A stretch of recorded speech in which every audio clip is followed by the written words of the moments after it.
All right, guys, we're here at TRE, one of our favorite booths, one we've been looking forward to for a big time, Puma.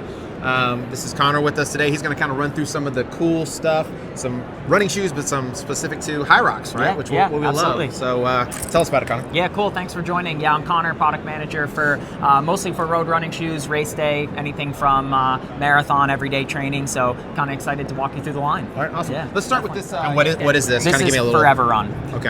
So I don't know if you've had any experience with the first ones. This is the second update. Okay. So this is actually our stability shoe. Okay. So this is where runners are going to come to find support from Puma. Now, is it plated at all? It's not. It's nope. not. Okay. Yeah. And so it's just, but it has the Nitro foam. It does. Yeah. Okay, so is it just what makes it a stability shoe? I guess then. So it has a really, really wide base. Yeah. So it's like kind of our widest base shoe, and then it actually has a dual density Nitro. So it has two densities. So you can kind of see it's gray and white right here. So the center of the foam is soft, and then the white foam all the way around is firm. So basically, when you run, you sink into that soft foam, and then the firm foam on either side is what keeps you supported. Okay. Yeah. Okay. Yep. So the runner that needs a stability shoe, obviously this will work for them. Yes. Okay. What about the guy that just wants a comfortable shoe? Yeah. So does this work for anybody, or this will definitely work for anybody, because the thing about this is, like, we didn't want to create like a stability shoe that was like cumbersome or was like really supportive and that only someone who like really pronated needed a shoe. We wanted something that was more of like a guidance shoe. Okay. So this shoe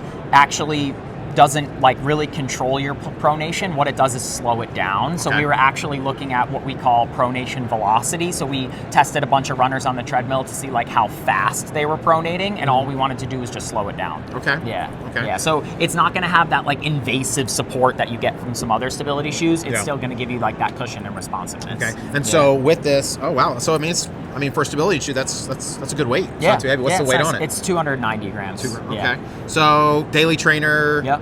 Junk miles, like what kind of mileage you feel like you can get in this? Like, say, longest run you would do with this thing? I mean, you can put a ton of miles on it, but they wouldn't be fast, right? It would be more just recovery and stuff like that. Yeah, we have a lot of our marathoners, like our elite marathoners at Puma, use this as their recovery shoe. Okay. Even if they don't need something really stable, it's just because like when your legs are tired, having something that's just nice and cushioned with a little bit wider platform is just easier to run in. You know? For sure, yeah, for sure. Definitely. Okay. Yeah. And then what's this? So this is very similar to the kind of the fabricy mesh, right? Yeah, so yeah. Is it the same as one of the ones we were talking about, or no, is this new? This is like a circular knit, actually. Oh, okay. So circular knit is just kind of the way that they like knit the threads together. Yeah. So it's a really nice knit. The knit's soft. It kind of just disappears on top of your foot, but then it's overlaid with what we call power print. So that just provides some structure to the upper, and then just like helps kind of give you that good lockdown. Okay. And what's the sack on this one? The sack is 38 millimeters on that one. Okay, so you're pretty much almost maxed out. Yeah. Pretty close to it. Yeah. Okay. Pretty close. Yeah. Nice. And when are these going to be available? This is available in February of 2025. Like beginning of February or end of February? Beginning of February. February 6th. Okay. Yeah, you got an exact date. Yeah, I love it. Nice, nice. And what's the price point? Price point is $160. 160. Yeah. Okay. So just like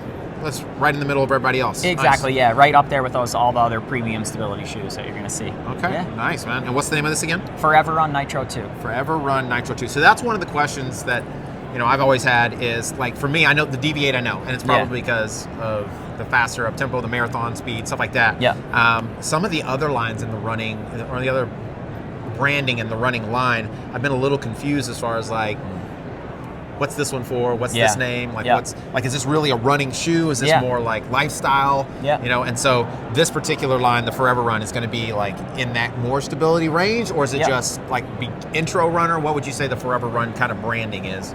It's right in that stability range. It definitely could be good for a beginner runner, or someone who's kind of been like a long time stability consumer, kind of in some of those like more ancient, kind of more legacy stability shoes, but is looking just for something a little bit more fun to run in, because you're going to get that nitro foam experience, but you're not going to have to sacrifice the support that you need. So that's kind of really where this shoe kind of fits in. It kind of fits in nicely where you want to get a good cushion responsive shoe that's like lightweight and looks super nice and is fun to run in, but you don't have to sacrifice your support. Gotcha. Yeah. All right. Sweet. All right, man. So I appreciate it. Yeah, that was awesome. Thank Good. you. Yeah.